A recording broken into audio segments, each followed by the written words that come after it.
नमस्ते और आत्मखोज की खामोशी के इस पहले दिन के विश्लेषण में स्वागत है। आज हम एक बेहद ही गहरे और शांत विषय पर बात करने वाले हैं कि आखिर तब क्या होता है जब अपने ही लोग हमें समझना बंद कर देते हैं। ये एक ऐसी स्थिति है जहां बाहर से तो बिल्कुल खामोशी दिखती है, सब कुछ शांत लगता है, लेकिन अंदर ही अंदर एक बहुत बड़ा सफर शुरू हो रहा होता है। तो चलिए शांति और ठहराव के साथ इस विषय को समझने की कोशिश करते हैं। एक बहुत ही कड़ी सच्चाई है कि जिंदगी में सबसे गहरे घाव, सबसे ज्यादा चोट किसी अनजान या अजनबी से नहीं मिलती, बल्कि उन लोगों से मिलती है जिन पर सबसे ज्यादा भरोसा होता है, जिनसे उम्मीदें जुड़ी होती हैं। जब हम किसी से कोई उम्मीद रखते हैं ना, तो दरअसल हम अपने दिल का एक बहुत ही नाजुक हिस्सा उनके हवाले कर देते हैं।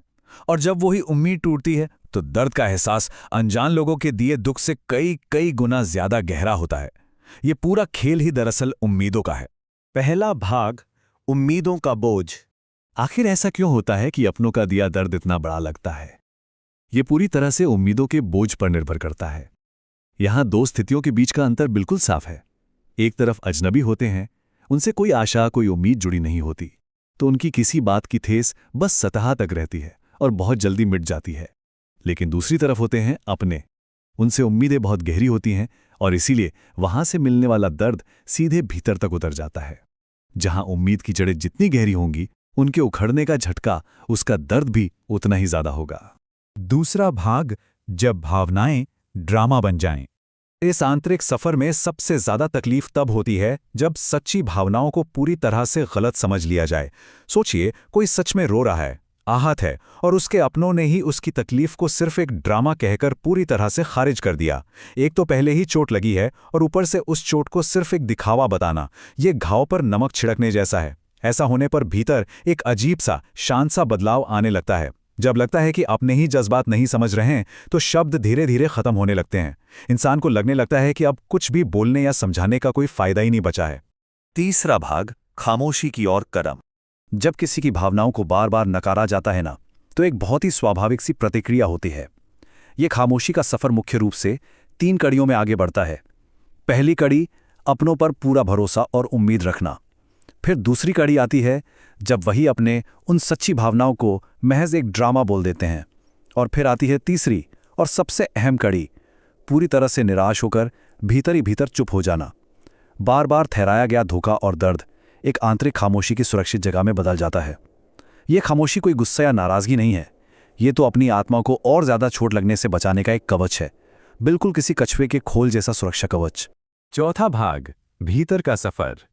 अब यहां आकर पूरा का पूरा नजरिया बदल जाता है। ये खामोशी अब कोई सजा नहीं लगती, ये कोई दुख या निराशा नहीं रह जाती, बल्कि ये एक शांतिपूर्व नई शुरुआत बन जाती है। दूसरों की वजह से जो खामोशी जिंदगी में आई थी, वो दरअसल एक आशीर्वाद बन जाती है। इन 4 कदमों को देखिए, अधूरी उम्मीदें, भावनाओं का अपमान, उसके बाद आई आंतरिक खामोशी, और आखिर में जो सबसे महत्वपूर्ण है, आत्मखोज का सफर। यानी जो चुप बाहर की असंवेदनशीलता की वजह से मिली थी, वही खुद को समझने के एक बेहद खूबसूरत सफर का रास्ता खोल देती है। जब बाहर कोई सुनने वाला नहीं बचता, जब दुनिया का शोर शांत हो जाता है, ठीक तभी इंसान सच्चे मायने में अपनी खुद की आवाज सुनना शुरू करता है। और यही बात इस पूरे विषय के सबसे मूल विचार को बहुत खूबसूरती से हमारे सामने रखती है कि आंतरिक खामोशी किसी चीज का अंत बिल्कुल नहीं है। ये एक हार या निराशा नहीं है, ये तो खुद को समझने की, अपनी आत्मा से एक सच्चा परिचय करने की बिल्कुल शुरुआत है। जब बाहर की दुनिया का, उम्मीदों का शोर थमता है ना, तभी जाकर हमारे अंतर्मन की आवाज साफ और स्पष्ट सुनाई देती है। बिना इस गहन शांति और ठहराव के सच्ची आत्मखोज हो ही नहीं सकती। इसलिए जिस ठुकराए जाने को पहले असहनीय और दर्दनाक माना जा रहा था, वही अब सच्चे ज्ञान और आत्मशांति का एकमात्र मार्ग बन जाता है। इस सफर के अंत में हमें एक बेहद शांत और लंबा ठहराव लेना चाहिए। ये एक ऐसा सवाल है जो बहुत ही गहन चिंतन मांगता है। जब दूसरों का शोर हमेशा के लिए खामोशी में बदल जाता है, तब एक इंसान आखिर अपने भीतर क्या सुनेगा? क्या वो आवाज किसी डर की होगी या पूरी तरह से एक परिपूर्णता की? इस गहरे विचार को शांति से अपने भीतर उतरने देने का यही सही समय है। क्या पता बाहर की खामोशी ही हमारे सबसे महान आंतरिक सफर की इकलौती कुंजी हो।